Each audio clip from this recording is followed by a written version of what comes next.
Today, we take a look at something that's very, very unexciting. We have 40 Creek Niagara Whiskey Barrel Select. Now, the thing about Ontario is we actually do have a pretty diverse like soils and climates, and different areas of Ontario, at least specifically in wine, pretty dramatically increase or dramatically impact rather the flavor of the wines.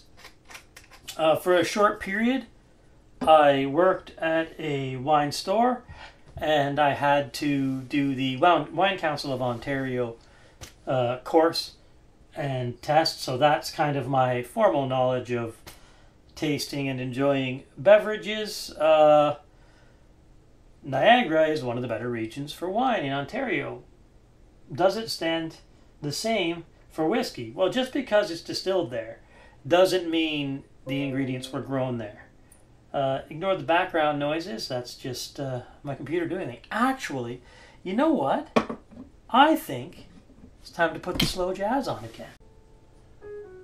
Now that I've got the jazz on, it's a little more chilled environment in here. What was I saying? Yes, I was saying that this is a Niagara region whiskey. That doesn't necessarily mean the ingredients were grown in Niagara, just appears to have been distilled and barreled there.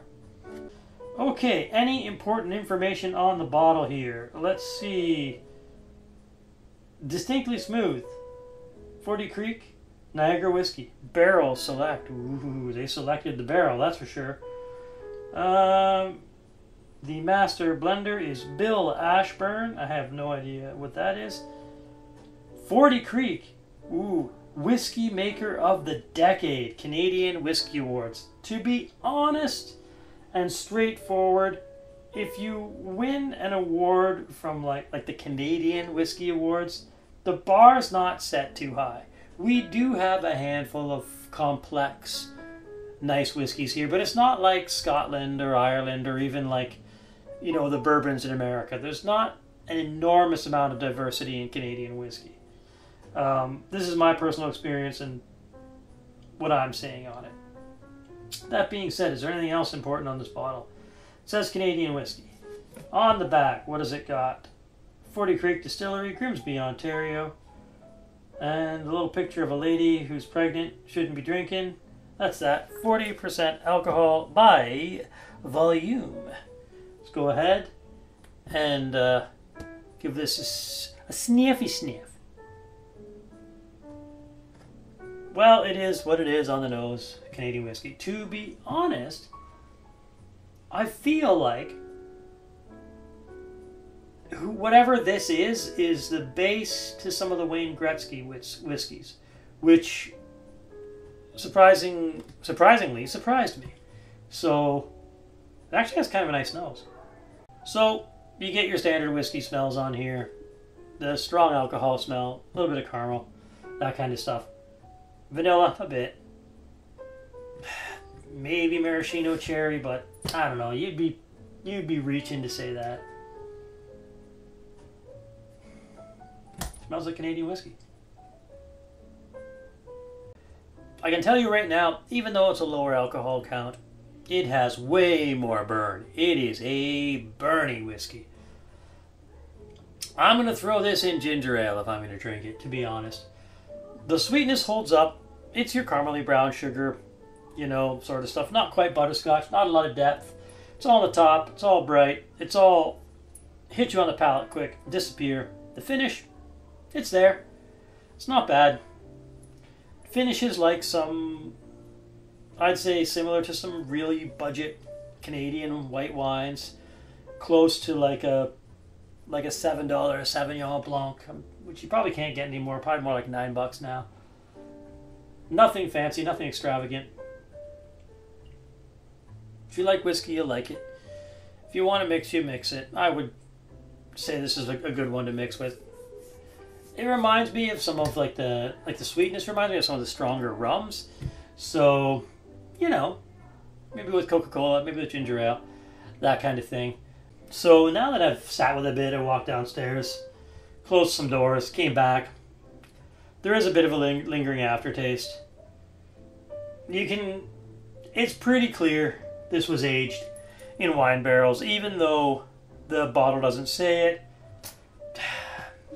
I've tasted a lot of wine, so I'm gonna say it's probably, I would guess it's aged in like old Cab Sauv barrels. That's what I'm guessing. They're probably really just aging it in whatever barrel they can get. This company probably works alongside with a vineyard. You know, when the vineyard's done with the barrel, they take the barrel and do their thing.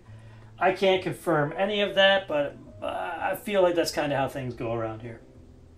That being said, I have got the best of the best club sodas here. Schweppes. Yeah, I'm not sponsored by Schweppes. I just think Schweppes is the fucking shit. But like, if anybody from Schweppes watches this, dudes and dudettes, you used to make a raspberry ginger ale. Why don't you do that anymore? It was fucking delicious. Alright, we're watering this bitch down, and we're gonna halfway highball it. Okay, so this has brought out like the dusty sweetness.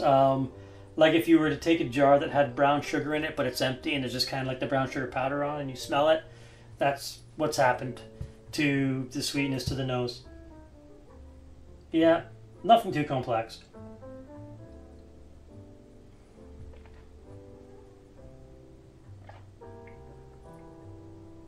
Okay. So, by the way, the club soda watered it down. Makes me think, if you're doing like a whiskey and coke, you're doing a whiskey and ginger ale, is where you want to be. Right, this is pretty good. Typically, my go-to mix for like in Canada we always call them like a rye and ginger or a rye and coke. Typically, it's Alberta Premium. I think I'm convinced. For a mixing whiskey, I'm switching over to 40 Creek Niagra whiskey. Because it lost a lot, but it evolved with the club soda, and because I'm pretty familiar with cola and ginger ale flavor profiles, I'm really thinking actually this and ginger ale is the way to go. Hot day, ice cube, wedge of lime, ginger ale, this bad boy. You're going to be happy with what you've done. Drinking it straight. If you want to grab shots, you can, but it burns quite a bit. There's that. If you like this kind of content, like and subscribe. If you don't like it, you can always do me that favor. The one favor I always ask you to do, and that is, take her fucking easy.